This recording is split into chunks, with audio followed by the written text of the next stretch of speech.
Mirë se erdhët. Sot do të zhytemi në një nga temat më thelbësore të auditimit, paran dhe investimet financiare, duke u bazuar te kapitulli 10. Do të shohim bashk pse paraja, ky aset që duket aq i thjeshtë, është në fakt një nga më komplekset dhe më të rrezikshmit për tu audituar. Ja si do ta ndërtojmë diskutimin ton. Së pari do të kuptojmë pse paraja konsiderohet kaq e rrezikshme. Më pas do të kalojmë te misioni specifik i auditorit, pastaj do të shohim si mbrohen kompanitë përmes kontrolleve të brendshme, do të vazhdojmë me teknikat konkrete të auditimit në praktik dhe në fund do të zgjerojmë horizontin për të përfshirë edhe investimet financiare. Pra, le të nisim me një pyetje thelbësore. Një pyetje që në fakt përcakton të gjithë rëndësinë e këtij kapitulli. Kjo mund të tingëllojë paksa kundërintuitive, apo jo? Pse auditorët harxojnë kaq shumë kohë për diçka që mund të jetë vetëm një pjesë e vogël e totalit të aseteve? E po, përgjigjja fshihet në vetë natyrën e paras. Dhe para se të shkojmë më tej, le të jemi të qartë për çfarë po flasim. Kur themi para në kontekstin e auditimit, nuk e kemi fjalën vetëm për karta monedhat apo parat në llogarinë rrjedhëse. Ky term përfshin gjithçka që është pothuajse para, pra shumë e lehtë për t'u konvertuar, siç janë fondet monetare apo depozitat afatshkurtra. Dhe ja ku arrim te pika kyçe. Paraja është aseti më likuid që ekziston. Kjo do të thotë se është më e lehta për t'u vjedhur, për t'u keq përdorur, pa lënë shumë gjurmë. Pikërisht, kjo lëngshmëri e lartë i jep asaj një rrezik inerent, pra një rrezik të brendshëm i jashtëzakonisht të lartë. Për më tepër, mendojeni kështu. Llogaria e paras është si zemra e sistemit financiar të një kompanie. Çdo transaksioni i rëndësishëm, qoftë shitje, blerje, pagim-page apo borxhi, pompohet përmes kësaj llogarie. Kjo e bën atë pikën qendrore të provave për pothuajse çdo aspekt auditimit. Okej, tani që e kuptuam rrezikun, le të shohim se cili është saktësisht plani i veprimit të auditorit.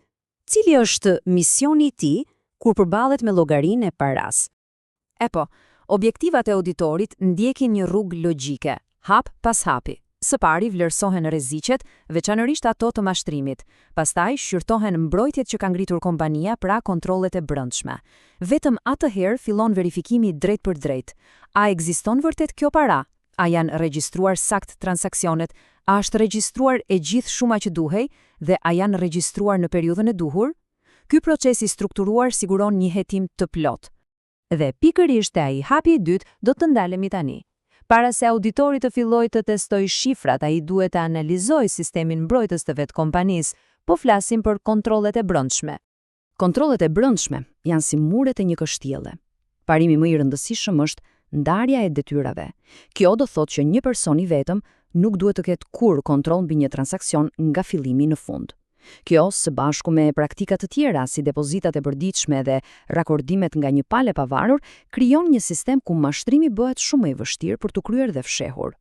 Dhe ajo që është interesante këtu është se nuk ka një zgjidhje universale. Kontrollet duhet të përshtaten me mënyrën se si hyn paraja. Të kontrollosh paratë e arkës nga shitje direkte është një botë më vete, krahasuar me kontrollin e çekeve që mbërrin me postë. Secili proces kërkon pika kontrolli të ndryshme. Mirë, i pam rreziqet, i pam dhe mbrojtjet. Tani, është koha të shohim se si auditori hyn në veprim për të testuar nëse gjithçka funksionon siç duhet, duke përdorur teknika specifike. Një nga skemat klasike të mashtrimit që auditorët duhet të kenë gjithmonë parasysh quhet lapping ose kapërcim. Në thelb është një mënyrë dinake për të fshehur një vjedhje duke luajtur me pagesat e klientëve si një lloj mashtrimi zinxhir. Kjo tabele shpjegon në mënyrë perfekte. Shikoni, të hënën, punonjësi merr 500 euro nga klienti A, por i fut në xhep. Llogaria e klientit A mbetet e hapur. Të mërkurën vjen pagesa prej 700 eurosh nga klienti B. Mashtruesi përdor 500 nga këto për të mbyllur llogarinë e klientit A. Tani, vjedhja është zvendosur te klienti B dhe kështu vazhdon.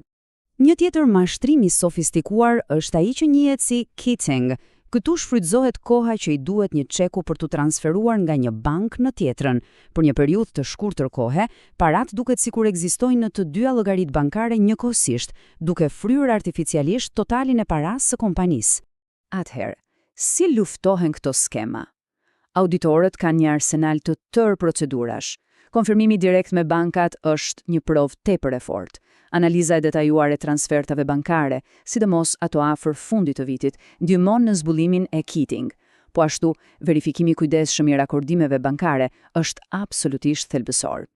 Së fundi, le të largohemi pak nga paraja e thjeshtë dhe të hedhim vështrimin drejt një fusha më komplekse, por po aq të rëndësishme, investimet financiare. Nëse edhe investimet mund të jenë likuide, ato sjellin me vete një shtresë të re, vështirësie. Këtu nuk kemi të bëjmë vetëm me ekzistencën e tyre, por me kompleksitetin e instrumenteve dhe mbi të gjitha me vlerësimin e tyre. Dhe kjo pikë është shumë e rëndësishme. Kur një kompani ka investime komplekse si derivatet financiare, auditori mund të mos ketë ekspertizën e nevojshme. Në këto raste, është krejt normale, madje domosdoshme, që të kërkohet ndihma e një specialisti për të vlerësuar siç duhet këto instrumente. Misioni i auditorit këtu ngjan me atë të paras. Duhet të verifikojë ekzistencën, të drejtat dhe plotësinë. Por, theksi kryesor zhvendoset te vlerësimi. A është investimi i regjistruar me koston historike apo me vlerën e drejtë të tregut?